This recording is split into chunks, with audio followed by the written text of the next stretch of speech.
जनाब सैयद तलत हुसैन साहब, अस्सलाम वालेकुम। उम्मीद है मिजाज ग्रामी बखैर होंगे। 1 जनवरी 2009 को हस्बे मामूल इंतजार करते रहे कि कब 10 बजे हों और हम एक बार फिर कुछ नया देखें।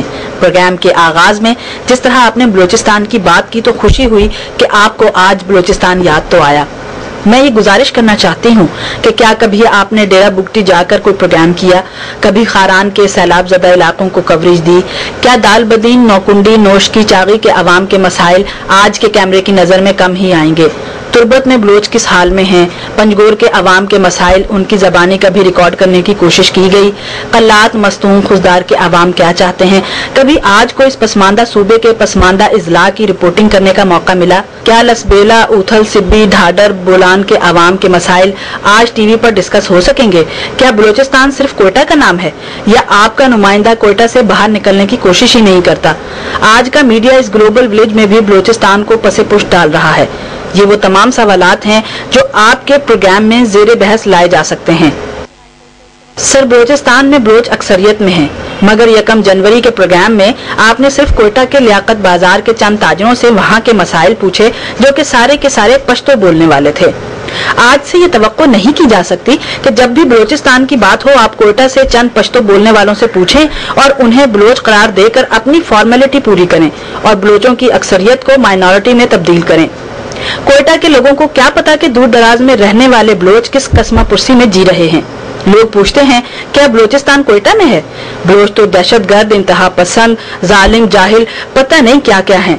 ऐसे में आप बलोचों के मसाइल, बलोच कौम, बलोचों की तारीख सब कुछ अपने प्रोग्राम के जरिए खलकत खुदा को बता सकते हैं। मगर सर, ये भी हमारा एक ख्वाब होगा कि शायद कोई चैनल हमें कवरेज दे और दुनिया को हकीकत बता दे। जाफराबाद के लोगों से आपने तासुरात सुने, वो सारे के सारे सिंधी बोलने वाले थे। हमें पता है कि हमारे भाई गायब हों, हमारे लीडर मारे जाएं, हमारी बहनों के सर से चादर और हमारे बच्चों से तालीम का फंड छीन लिया जाए, हमारे लोगों के खून पर हंसते मुस्कुराते चेहरे घूमते रहें। कभी आप और आपके मीडिया के कैमरों की नजरों में नहीं आएंगे। हमें मालूम है, हमें ना इस मुल्क का हिस्सा समझा गया है और ना समझा जाएगा। सर, आप तहकीक करें कि वफाकी दारुल हुकूमत में कितने बलोच सरकारी जॉब कर रहे होंगे। आपकी काउंटिंग डबल फिगर में कभी नहीं पहुंचेगी। यही हाल आर्मी, नेवी, फिजाइया और दूसरे बड़े बड़े वफाकी इदारों का है कि बलोच उनके लिए अजनबी लफ्ज है। यूं तो हमें मालूम है कि सर पूरे मुल्क में जो सूरत हाल है और हमारा मुल्क भी इतना तरक्की याफ्ता नहीं है, मगर हमें मोटरवे नहीं चाहिए, सिर्फ पक्की सड़क ही बनवा दें। हमें चागी के एटमी धमाके की वजह से ताबकार असरात के सबब हमारी जमीनों के बंजर होने का मदावा भी नहीं चाहिए। हमारे सूबे से निकली हुई गैस एबटाबाद तक पहुंचती है, हमें इसकी भी रॉयल्टी नहीं चाहिए। क्रोमाइट, संगे मरमर, सोना, तांबा, चांदी, कोयले, किसी भी मादनियात की रॉयल्टी भी नहीं चाहिए। बस जो तालीमी इदारे, सेहत की सहूलतें, साफ पानी और बुनियादी जिंदगी की सहूलियात दूसरे सूबों को हासिल हैं, हमें वो दे दी जाएं और बलोचों को मारना, बलोचों को तालीम से दूर रखने वाले खेल को बंद किया जाए और हुकूमत ने वफाकी मुलाजमतों में बलूचिस्तान का जो 6% कोटा है इस पर पूरा उतरे। हमें यही काफी है, मगर इस कोटे में सिर्फ बलोच हों, ना कि दूसरे सूबों के डोमिसाइल। जरदारी की तरह सिर्फ माफी मांगने से बात नहीं बनती। हमें खुशामदीद। प्रोग्राम का आगाज बाकायदा हो गया। मुझे सब्जेक्ट को मुतारफ करवाने की ज़रूरत नहीं है। बलूचिस्तान से ये एक आवाज़ नहीं है, बहुत सारी ऐसी आवाज़ें हैं जो पिछले कितने महीनों से हमारी कोताही की वजह से निगलेक्ट होती आ रही है। हम उसका मुदावा करना चाहते हैं। हम पहले पैनलिस्ट का तारुफ आपसे करवा देते हैं, फिर उसके बाद मैं बराह रास्त आऊँगा कि क्या आजकल के सियासी निज़ाम के अंदर जो नुमाइंदा निज़ाम है, नुमाइंदा हुकूमतें कायम हैं, बलोचों के दिल की ये आवाज़ उनके नुमाइंदगान के जरिए उन मुख्तलिफ हल्कों तक पहुंच रही है जहां पर पॉलिसी साजी होती है। हमें बड़ी खुशी है कि हुकूमत की तरफ से हमारे पास मौजूद हैं मोहतरम एजाज जाकरानी साहब जो फॉरेन मिनिस्टर फॉर हेल्थ हैं। आपका बहुत शुक्रिया, आपने हमें ज्वाइन किया। सेनेटर मोहब्बत खान मारी साहब जो सेनेटर हैं PMLQ के, वो भी हमारे साथ मौजूद हैं। आपका भी बहुत बहुत शुक्रिया। कोयटा स्टूडियोज में बिलखुसूस हमारे खुशकिस्मती है कि हासिल खान बजिंजो साहब मौजूद हैं जो सीनियर वाइस प्रेसिडेंट हैं नेशनल पार्टी के। बजिंजो साहब आपका भी बहुत शुक्रिया। और जहूर अहमद बलीगी साहब मोहतरम provincial minister for Gwadar development authority, Balochistan postal development authority, आप भी हमारे साथ मौजूद हैं। आपका भी बहुत शुक्रिया। Let me start from Quetta. Bizenjo साहब, یہ فرمائیے گا کہ ابھی ہم نے خط کا ایک حصہ سنوایا، ایسی بے تحاشا میل جو ہے ہمیں ملتی ہے. آپ کے خیال میں جو ڈکٹیٹرز ہیں ان کے زمانے میں تو یہ بات کرنا ذرا مناسب لگتا ہے، لیکن موجودہ نظام جو سیاسی نمائندگان سے بنا ہوا ہے وہاں پر بھی لوگ یہ کیوں فیل کرتے ہیں کہ ان کی بات مقتدر حلقوں تک نہیں پہنچ رہی، بالخصوص بلوچستان کے حوالے سے؟ طلعت بھائی دیکھیں، اس میں ہم نے تو آج سے 60 سال ہو گئے. اس وقت آپ کے ساتھ جکرانی صاحب بیٹھے ہیں. جکرانی صاحب کی بیک گراؤنڈ وہی ہے جو میری ہے. ان کے بزرگ بھی نیشنل عوامی پارٹی میں تھے، وہ بھی اسی مظلوم قوموں کی لڑائی میں حصہ رہے ہیں. مگر آج 60 سال بعد اب پیپلز پارٹی حکومت میں ہے. پیپلز پارٹی میں ہمارے دوست ہی ہیں جو MRD میں ہمارے ساتھ ایک ایگریمنٹ کر چکے تھے جس میں محترمہ بے نظیر بھٹو کے سگنیچرز آج تک موجود ہیں.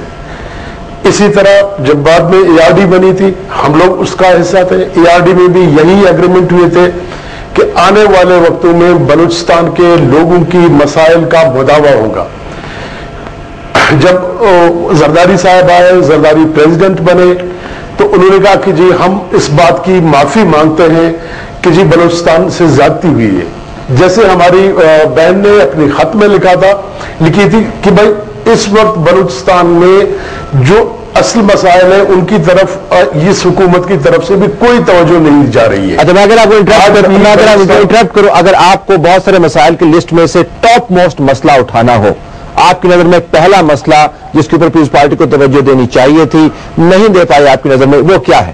میں کہتا ہوں کہ جو کمنٹمنٹ محترمہ بے نظیر بھٹو نے ہمارے ساتھ لندن میں کی تھی، جس میں محمود خان اچکزی، اسفندیار ولی، ثنا بلوچ، ڈاکٹر عبدالحی، میں خود موجود تھے کہ ہمارا پاکستان کا سب سے بڑا مسئلہ ہے جب تک ہم صوبوں کو بااختیار نہیں کرتے. اوکے بلندی صاحب، میں ذرا بلندی صاحب سے سننا چاہوں گا، پھر اسلام آباد اسٹوڈیوز میں ہمارے پاس یہ دوست موجود ہیں. بلندی صاحب، اتنی بڑی کابینہ تمام نمائندگان پر مشتمل ہے جو بلوچستان کی اسمبلی کو رن کر رہی ہے، اس صوبے سے یہ آواز آنا کہ جی اسلام آباد کے اندر میڈیا کے ذریعے ہماری بات پہنچے، یہ کیوں لوگ ضرورت محسوس کر رہے ہیں؟ کیا بلوچستان کی اسمبلی کی کابینہ جو ہے، جو ماشاءاللہ بہت بڑی ہے اور توانا کابینہ ہے، اور میں کہتا ہوں کہ نیشنل کنسنسس پر بیسڈ کابینہ ہے، اس کا کام پھر کیا ہوا؟ تو طرح صاحب، بلوچستان تقریباً کوئی مشرف کے جتنا بھی وقت گزرا ہے اس میں بلوچستان پہ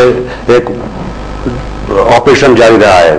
تو اس جتنی بھی وہاں پہ ناانصافیاں اور زیادتیاں بلوچستان والوں کے ساتھ ہوئی ہیں، تو جب ہماری حکومت بنی تھی تو اس میں ہمارے گروپ نے یہ فیصلہ کیا تھا کہ ہم اس وقت تک حکومت میں شامل ہوں گے جب تک بلوچستان پہ آپریشن بند کیا جائے گا. بلوچستان کے آواز اٹھانے والے لوگوں کو جو جیلوں میں ڈالا گیا ہے ان کو دوبارہ بازیاب کیا جائے گا اور مسنگ پرسنز کو سریام پہ لایا جائے گا. لیکن حکومت نے ابھی تک وہ پورا نہیں کر سکا ہے. ہمارے جیسی حکومت آئی، نواب صاحب نے اپنی کوششوں کی وجہ سے اختر منگل کو رہا کروایا اور عبدالنبی بنگلزئی کو رہا کروایا، اور وفاق زرداری صاحب نے ہم سے وعدہ کیا تھا کہ بلوچستان پہ آپریشن کو فوری صورت میں بند کیا جائے گا. لیکن ابھی تک میں سمجھتا ہوں کہ وفاق ابھی تک یہ نہیں کر پائی. تو اگر یہ بلوچستان پہ یہ معاملات اور بلوچستان کے لوگوں کے احساس محرومی کو ختم نہیں کرے گا کیا جائے گا، تب تک بلوچستان والے وفاق سے اور حکومت سے خوش نہیں ہوں گے. محمد صاحب، تو یہ احساس محرومی جو ہے، ابھی ماضی کا ذکر ہوا، پارٹی کی پالیسی تھی جنرل پرویز مشرف کے دور میں جو بلوچستان کے اندر ہوا اس نے بڑے گہرے زخم چھوڑے ہیں. میں جاننا چاہوں گا کہ کیا وہ زخم ہی ہیں جو اب لوگوں کو اپنی احساس محرومی کا یاد زیادہ دلوا رہے ہیں، یا آپ کے خیال میں موجودہ حکومت بھی شاید کوئی بہتر کام کر سکتی تھی، نہیں کر پائے؟ بلوچستان نے یہ احساس محرومی یاد کرنی ہے. جس طرح بزرگ صاحب نے کہا کہ واقعی 60 سالوں سے یہ ہے. بلوچستان کی وجہ اس کی پسماندگی، جہالت ہے. جب تک تعلیم عام نہیں ہوگی، جب تک عام لوگوں میں یہ شعور نہیں آئے گا کہ میرا لیڈر، میرا جو نمائندہ ہے وہ کس قسم کا ہے، آپ یقین کریں کہ